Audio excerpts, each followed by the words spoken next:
Stay with me, officer. Stay with me. Her voice shook as her hands pressed hard against the wound, warm blood soaking through her scrubs. The man beneath her, uniform torn, face pale, tried to speak, but only coughed, his breath ragged.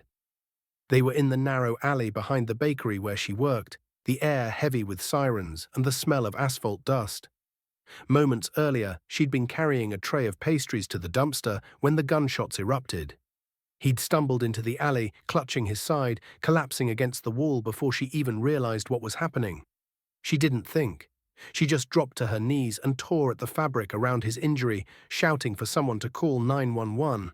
Before we move further into this story, let us know in the comments where you're watching from. We'd love to hear. Let's dive in. You shouldn't be here, he rasped, his badge catching the light as his head tipped forward. Quiet, she said firmly, trying to sound braver than she felt. You're not dying on me. Her palms ached from the pressure she kept, trying to stem the bleeding. Tires screeched somewhere beyond the alley. She heard shouting, more officers, maybe the suspects fleeing, but her entire world had shrunk to the man in front of her. What's your name? She asked, desperate to keep him awake. Daniel, he whispered. Daniel what? Lopez, City Police. She swallowed hard. Well, Officer Lopez, you're going to see another sunrise, and I'm going to make sure of it. Minutes felt like hours before backup arrived. Paramedics rushed in, taking over with swift precision, but not before she saw his fingers twitch weakly against hers. A silent thank you. As they loaded him into the ambulance, an officer pulled her aside, his voice clipped. Ma'am, you need to give a statement. Did you see the shooter? She shook her head. She hadn't. She'd only heard chaos and then found him. By the time she got home, exhaustion hit her like a wall, but morning brought something far worse. A notice on her door. She was being evicted.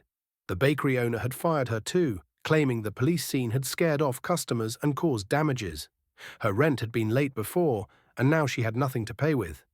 She sat on the curb, staring at the paper in her hands, the smell of smoke from yesterday still lingering in her hair.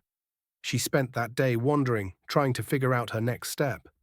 Her phone buzzed with an unknown number. Is this the woman who helped Officer Lopez? The voice on the other end was deep, official. Yes? He's asking for you. At the hospital. She almost didn't go, ashamed of how small her life had become overnight. But something in his tone told her she needed to. When she stepped into his room, Daniel's eyes lit up. His skin was still pale, but there was strength in his gaze now. You, he said, his voice hoarse, you saved my life. She shook her head. I just did what anyone would do. No. He said more firmly. Plenty of people would have run. You stayed. She told him about losing her job, her home, how everything had unraveled since that moment. His jaw tightened, and he exchanged a glance with the officer standing by the door. Neither said anything more then, but she could feel something unspoken in the air. The next morning, she was woken by the sound of engines outside her temporary motel room. She pulled the curtain aside and froze. At least 20 police cars lined the street. Officers in uniform stood in perfect formation, their badges gleaming in the morning sun. At the front, Daniel stood with the help of a cane, his uniform pressed, his hat tucked under his arm. She stepped outside, confused. Daniel's voice carried over the crowd. This woman, he said, turning toward her, saved one of our own without hesitation, without fear, and without asking for anything in return. In doing so, she risked her own safety and lost more than she should have. That will not go unanswered. Every officer raised their hand in salute. She froze in the doorway, tears welling, the morning light catching them. Neighbors peeked from their windows, watching in silence. Daniel stepped forward, holding an envelope. Inside was a check, a fundraiser the department had organized overnight.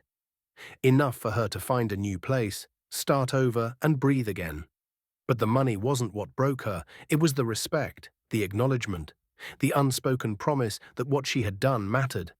Her hands trembled as she tried to speak, but the words caught in her throat. Daniel placed a hand on her shoulder. You didn't just save me. You reminded us why we put on this uniform every day. She shook her head, voice finally breaking through. I didn't do it for thanks. He smiled faintly. "Which is exactly why you deserve it." The crowd of officers lowered their salutes, but no one moved. The moment lingered, heavy with gratitude and quiet pride. She looked at Daniel, the sound of sirens from the night before echoing faintly in her memory, and realized her life had changed again.